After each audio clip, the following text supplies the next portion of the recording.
Okay, it's my honor now to introduce Dr. Bettina Cavanaugh. And before I do that, I just want to say I really do appreciate what y'all did today. I have two teenage daughters, 16, almost 17, and an 18-year-old, so I understand it's not that easy to get up in front of adults. So we appreciate that.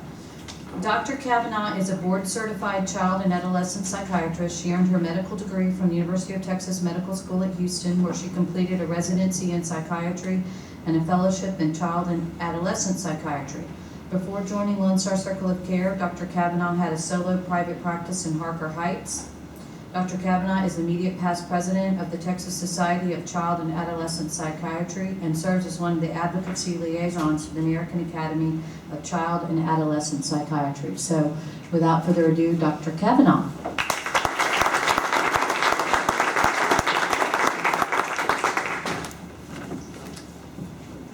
Thank you, Commissioner Berkman, and to the Williamson County Mental Health Task Force for this honor to share National Children's Mental Health Awareness Week.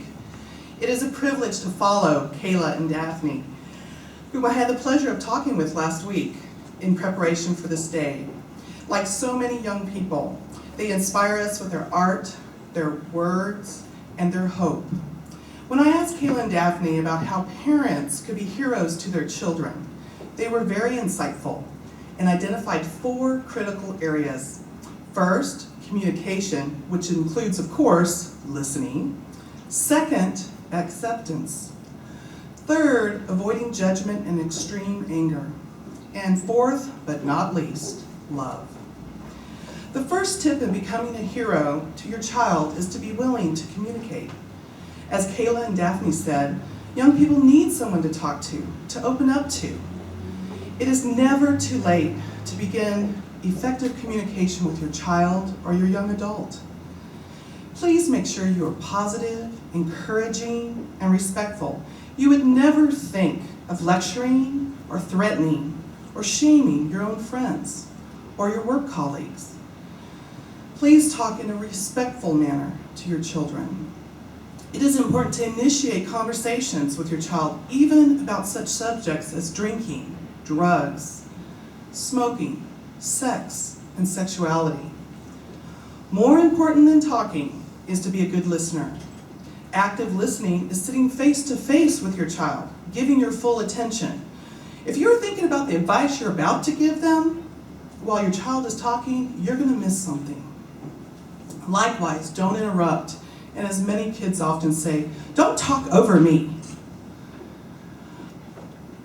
Ask open-ended questions. For instance, if you've caught your child smoking, maybe saying something like, it feels like you would like to follow our rules, but it looks like some of your friends smoke and the pressure is really getting to you. Am I right? Part of active listening is to hear the feelings and meanings behind the words of your child. Notice if they're happy, angry, frustrated, nervous, or sad. Don't take every word a young person says as a personal attack or a criticism. Look for the meaning. They may be saying, I want you to treat me like a responsible person. Show respect for your child's viewpoint, and he or she may be willing to show respect for yours. You don't have to agree with your child's opinions or actions, but always show approval for him or her as a person. Know there will be days when young people are more withdrawn and not ready to communicate, but let them know you will be there for them when they are ready. If the communication is broken, it's been broken down for an extended length of time, this is concerning.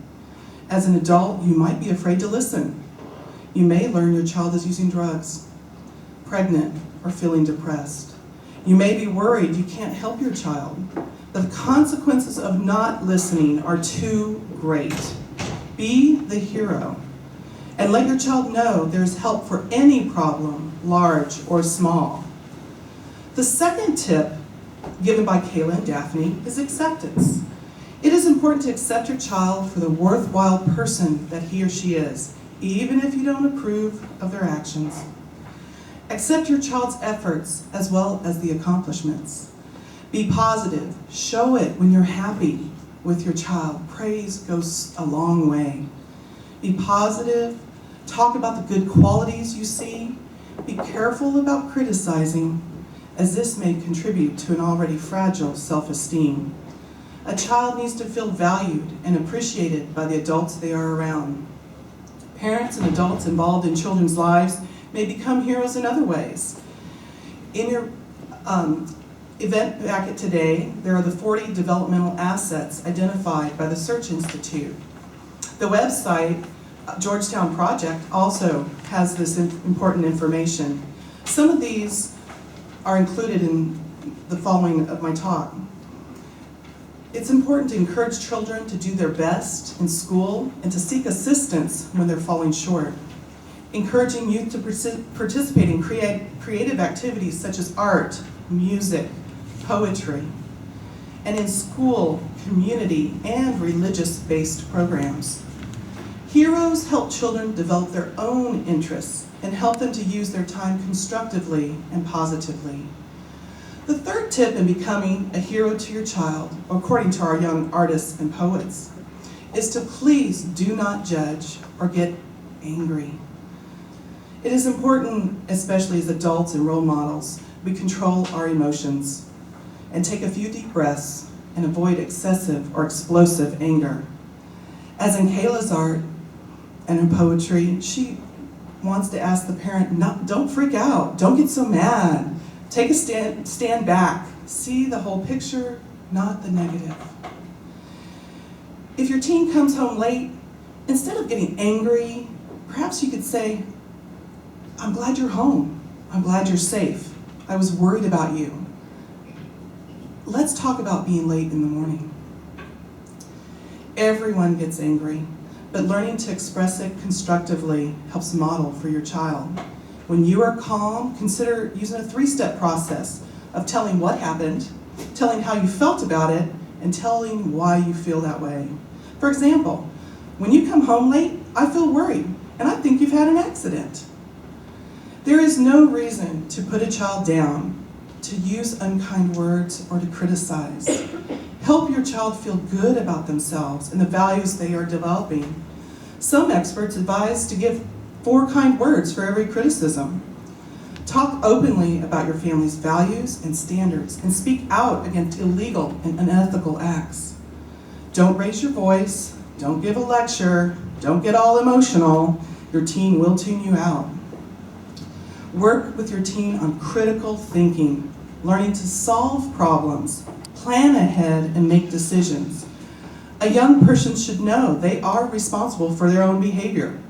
Allow them to learn from their mistakes, though, and demonstrate competence, perhaps the next time. If conversations with your teen are explosive and violent, seek help with a counselor. Lastly, the 4th tip that Kayla and Daphne gave for parents in becoming heroes to their children is the gift of love. They said, give love, as love overcomes everything. In loving your children, they learn to love themselves. Express your love, even though you may not approve of your child's actions. Young people are never too old to be told, I love you, to get a hug or a pat on the shoulder. By being a positive role model, adults help young people to develop confidence in how they interact with others. Saying please and thank you shows respect and love. Show you care by monitoring your teen in a respectful way. Asking the who, what, when, and where also shows love. You do need to know whom your teen is with, what they are doing, when are they doing it, and where are they doing it. Show that in a demanding way, and show it not in a demanding way, but in a warm and kind way. It is also important that adults model conflict resolution, and that in this way, the young person also learns ways to resolve conflict in a peaceful manner, not a violent one.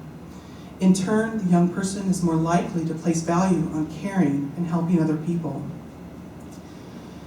Daphne in her art emphasized the use of positive thinking and a positive sense of self, and growing from life experiences. By developing a better sense of self and knowing they are loved, young people can feel more comfortable resisting negative peer pressure and be more willing to speak out about drugs, alcohol, and dangerous situations. Kayla and Daphne also spoke about kids and parents feeling too embarrassed to see a counselor or a therapist, but asked that as heroes to your children, that parents be cool and casual enough to be open to counseling and mental health treatment. In doing so, this allows a child to see that there is hope for the future, even if battling mental illnesses such as depression, anxiety, bipolar disorder, and post-traumatic stress disorder. As a mental health professional, I have the privilege of witnessing the healing of these disorders. I have the privileges of seeing young people meet many of the developmental assets listed in your program today. I have the privilege of watching them gain personal control, becoming more positive with their self-esteem, learning that they do have influence over their lives, and that they can defeat whatever problems they may face. They come to know they are unique, important, and they are not defined by their illness, but by who they are. It is the hope of all of those here today that children meet the final building blocks in development, that they grow to know their purpose in life, and that they can be optimistic about their future. By developing an open and communicative style, by building trust with your child, by following the 4 tips that Kayla and Daphne identified, and incorporating the 40 developmental assets into the lives of children, you can be a hero of hope. Thank you.